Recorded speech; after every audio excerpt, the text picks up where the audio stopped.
In this video, we're going to be looking at microfoam milk. In aiming to make third wave specialty coffee at home, the milk we put in our coffees is fundamental to the taste. And as lattes, flat whites and cappuccinos are growing in popularity, we'll show you why mastering microfoam is so important.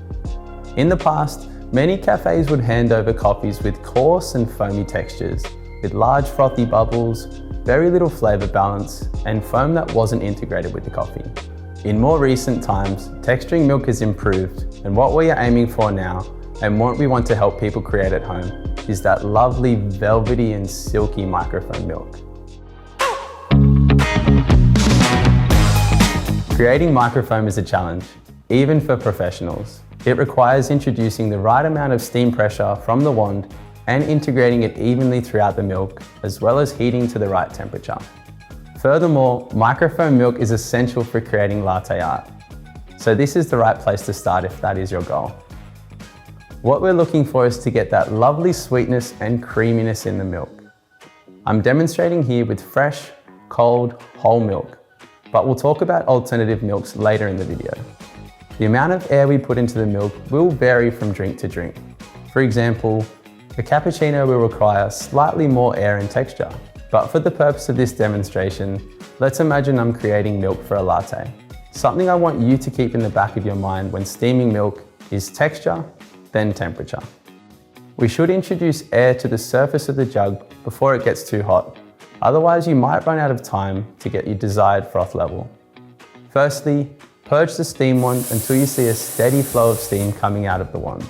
Secondly, the wand position may vary for each user slightly. However, I choose to rest the tip towards 3 o'clock. Rest the tip 1 centimeter below the surface of the milk and slowly introduce air by gently pulling the jug downwards and away from the machine.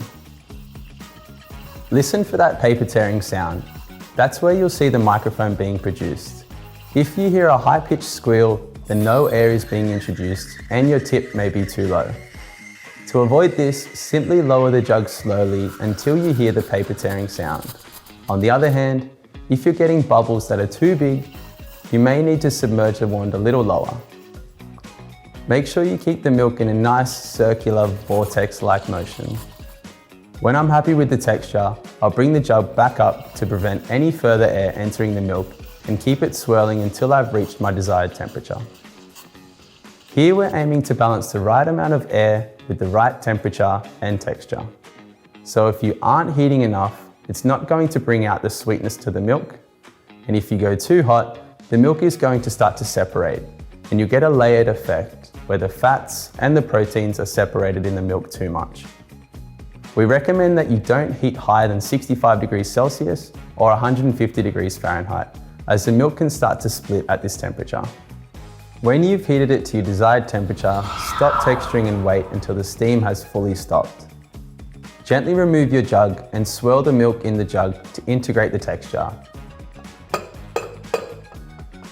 Don't forget to wipe and purge your steam wand. Some of our espresso machines have automatic microfoam options for a specific coffee, but if you prefer to do it yourself, practice makes perfect, and you could end up with something like this. All that's left to do is pour it slowly into the shot and enjoy your third wave specialty coffee at home.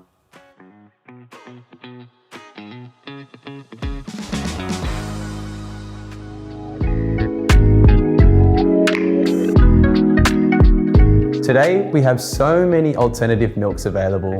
Whether people are choosing them for dietary or sustainability reasons, there are many options. Some of the ones that have been around for a while include skim milk, whilst on the non-dairy side, you've got options like almond, soy, oat, coconut, macadamia, rice, and goat milk. With all of these alternative milks, a lot of what we're trying to do with the texture is replicate the same results that we can produce with whole milk. In general, the higher the fat, protein, and sugar content, the easier it is to texture with alternative milks. Almond milk, for example, is generally more watery and harder to make microfoam than soy or oat. Also, generally speaking, non-dairy milks can't withstand as much heat as full cream milk. So the recommended temperature is around 55 degrees Celsius or 130 degrees Fahrenheit. Much higher and they may begin to split and curdle. I recommend experimenting with different brands of milk, different temperatures and different textures to see what your preference is for your coffee.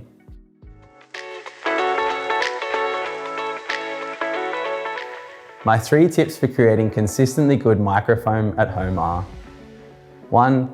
Always remember texture and then temperature. 2.